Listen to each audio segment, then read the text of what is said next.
Hello दोस्तों, एक बार फिर से स्वागत है आपके अपने भरोसेमंद यूट्यूब चैनल पर। देश भर के 71 लाख से ज़्यादा पेंशन भोगियों के लिए आखिरकार केंद्र सरकार का लाजवाब तोहफा। लगातार दबाव के चलते माननी पड़ी मांगे, एक के बाद एक बड़ी खुशखबरी। काफ़ी लंबे समय से चली आ रही थी मांग, आखिरकार केंद्र की मोदी सरकार ने किया बड़ा ऐलान। सुप्रीम कोर्ट का फैसला कर्मचारियों का हक उन्हें हर हाल में मिलना चाहिए। 18वां बकाया रेल भुगतान को लेकर बुलाई गई अर्जेंट मीटिंग का हो गया ऐलान। भुगतान की तैयारियां पूरी। पेंशन बढ़ोतरी के साथ पेंशन एरियर के तौर पर लाखों रुपए खातों में। महंगाई की मार को देखते हुए डीए का आंकड़ा 50 तक पहुंचा। फिटमेंट फैक्टर 3.66% होने से न्यूनतम वेतन 96,000 रुपये सालाना बढ़ोतरी। वेतन पेंशन में आया बम्पर उछाल। जानेंगे सभी खबरों को विस्तार से। सबसे पहले वीडियो को लाइक कर दीजिए, क्योंकि एक लाइक ही हमारी मेहनत का फल होता है। साथ में चैनल पर फर्स्ट टाइम विजिट किया तो चैनल को सब्सक्राइब करके बेल आइकन दबा दीजिए, ताकि कर्मचारियों, पेंशन भोगियों और जवानों से संबंधित वीडियो को नोटिफिकेशन आपके पास पहुंचे सबसे पहले। तो चलिए जानते खबरों को विस्तार से बिना किसी देरी के। सरकार ने देश के पूर्व सैनिकों को बड़ा तोहफा दिया है। उनकी पेंशन में रिवीजन करने का फैसला कर लिया गया है। इससे 2006 से पहले रिटायर जवानों और अफसरों की पेंशन बढ़ जाएगी। ये वे पेंशनर हैं जो 5वें वेतन आयोग में 6500 से 10,500 रुपये पे स्केल के तहत पेंशन पा रहे थे। ये रिवीजन 1 जनवरी 2016 से माना जाएगा। केंद्रीय और राज्य कर्मचारियों के लिए 7वां वेतन आयोग भी इसी तारीख से लागू है। All India Audit and Accounts Association के assistant secretary general Harishankar Tiwari ने जी बिजनेस डिजिटल को बताया कि इससे उन पेंशनरों को ज़्यादा फायदा होगा जिनकी रिटायरमेंट के वक्त सैलरी 17,000 रुपये से कम थी। केंद्र सरकार के पर्सनल डिपार्टमेंट ने जुलाई 2019 में ये आदेश जारी किया था। इसके बाद प्रयागराज स्थित principal controller of defence accounts ने इसे डिफेंस डिपार्टमेंट में लागू करने को कहा है। इस रिवीजन में पेंशन के साथ परिवार पेंशन भी शामिल है। इसमें 4600 रुपये की ग्रेड पे को कोरस्पॉन्डिंग ग्रेड पे माना गया है। ये संशोधन उन पेंशनरों के लिए है जो 5 वेतन आयोग की सैलरी में रिटायर हुए हैं। प्रयागराज स्थित principal controller of defence accounts ने सेना के सभी विंग को निर्देश दिया है कि वो 1 जनवरी 2016 से इस संशोधन को अपने यहाँ लागू करे। अगली बड़ी खबर की बात करते हैं। देश भर के लाखों पेंशनर के लिए बड़ी खुशखबरी निकल कर आ चुकी है। दरअसल सरकारी कर्मचारी की पेंशन में जल्दी बड़ा इजाफा होने जा रहा है, यानी सरकारी कर्मचारी की पेंशन में जल्दी बढ़ोतरी होने जा रही है। सरकार पेंशन की लिमिट को बढ़ाने की तैयारी में है, जिसके बाद अब सरकारी कर्मचारी की पेंशन डबल हो जाएगी। फिलहाल इस मामले पर सुप्रीम कोर्ट में सुनवाई चल रही है। अगर सरकार ये फैसला कर लेती है तो फिर आपकी सैलरी चाहे जितनी भी हो, लेकिन आपके पेंशन की कैलकुलेशन 15,000 रुपये पर की जाएगी। सुप्रीम कोर्ट में कर्मचारी भविष्य निधि संगठन की इस वेतन सीमा को खत्म करने का मामला चल रहा है। इसके साथ ही ईपीएफओ में पेंशन कैलकुलेशन पिछली सैलरी पाने वाले यानी हाई सैलरी पाने वाले लोगों पर भी की जा सकती है। ईपीएफओ के इस फैसले के बाद कर्मचारियों को मिलने वाली पेंशन में बम्पर इजाफा हो जाएगा, जिसके बाद पेंशनर को ज़्यादा पेंशन देखने का फायदा मिलेगा। नौकरी करने वाले ईपीएफओ के मेंबर्स होते हैं। नौकरी पेशा लोगों की सैलरी का 12% हिस्सा ईपीएफ अकाउंट में जाता है। साथ ही कर्मचारियों को नियोक्ता यानी ऑफिस की तरफ से भी उतना योगदान दिया जाता है, जिसका 8.33% हिस्सा कर्मचारी पेंशन योजना में जमा किया जाता है। अगर इस वक्त पेंशन योग्य अधिकतम सैलरी की बात करें तो वह 15,000 रुपये है। नौकरी पेशा कर्मचारियों को 18 साल की उम्र के बाद पेंशन का फायदा मिलना शुरू हो जाता है। हालांकि इसके लिए कर्मचारियों को कम से कम 10 साल तक काम करना अनिवार्य है। ऐसी शिकायतें भी की जा रही कि पेंशन भोगियों को पेंशन पाने के लिए लंबे समय तक इंतजार करना पड़ता है। इस शिकायत को दूर करने के लिए भी ईपीएफओ की तरफ से पेंशन की तारीख को फिक्स करने का फैसला किया गया है। अगली बड़ी खबर की बात करते हैं। केंद्र और राज्य सरकार की ओर से लाखों पेंशनरों को समय समय पर कई बड़े तोहफे दिए जाते हैं। अब राज्य सरकार ने पेंशनधारियों को एक और बड़ी खुशखबरी सुना दी है। अब से आपकी पेंशन साल में 2 बार बढ़ाई जाएगी। जुलाई महीने में आपकी पेंशन में 5% की बढ़ोतरी की जाएगी। वहीं जनवरी महीने में आपकी पेंशन में 10% की बढ़ोतरी होगी। यानी इस हिसाब से कर्मचारी की पेंशन में हर साल 15% की बढ़ोतरी होगी। लेकिन उससे पहले आपको बता दें कि इससे इस राज्य के सरकार के कर्मचारियों को फायदा देखने को मिलेगा। राजस्थान सरकार ने न्यूनतम आय गारंटी कानून लागू कर दिया है। राजस्थान देश का पहला ऐसा राज्य बन गया है जिसने ये कानून लागू किया है। इस गारंटी कानून से हर साल पेंशन बढ़ेगी, साथ ही सामाजिक सुरक्षा पेंशन की गारंटी भी दी जाएगी। राज्य सरकार ने बताया कि कर्मचारी की पेंशन हर साल में 2 बार बढ़ाई जाएगी। जुलाई महीने में पेंशन में 5% और जनवरी महीने में 10% की बढ़ोतरी होगी। पेंशन लेने के 1 साल बाद ही पेंशनर को बढ़ोतरी मिलेगी, यानी मंजूरी की तारीख से 1 साल बाद ही 15% की बढ़ोतरी की जाएगी।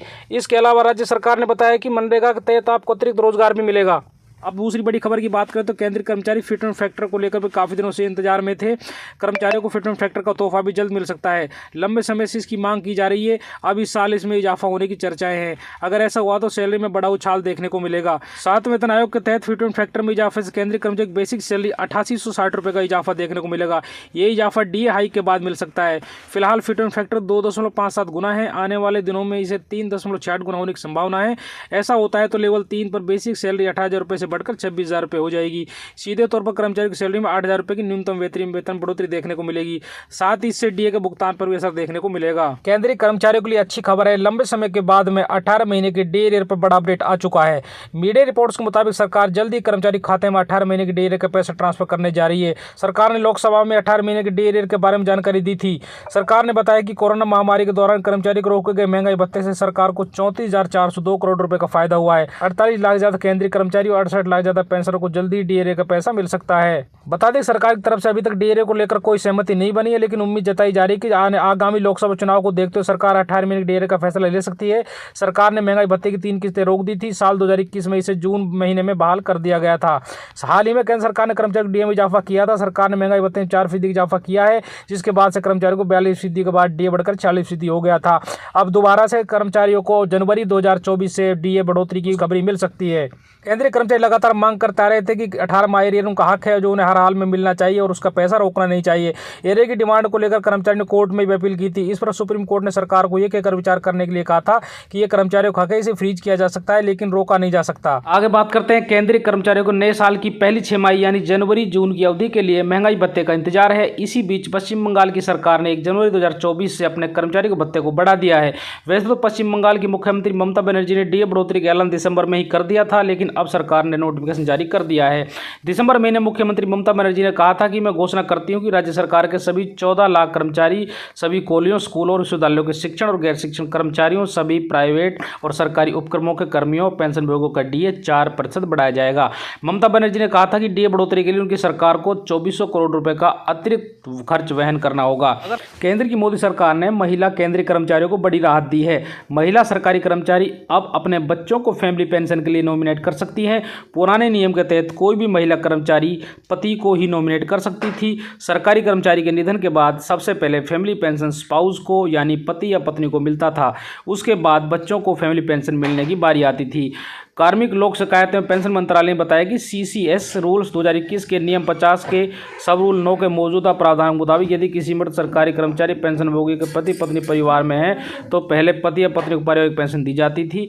मृतक सरकारी कर्मचारी पेंशन भोगी के पति या पत्नी पारिवारिक पेंशन के लिए अपात्र होंगे। केंद्र की मोदी सरकार ने महिला केंद्रीय कर्मचारियों को बड़ी राहत दी है। महिला सरकारी कर्मचारी अब अपने बच्चों को फैमिली पेंशन के लिए नॉमिनेट कर सकती हैं।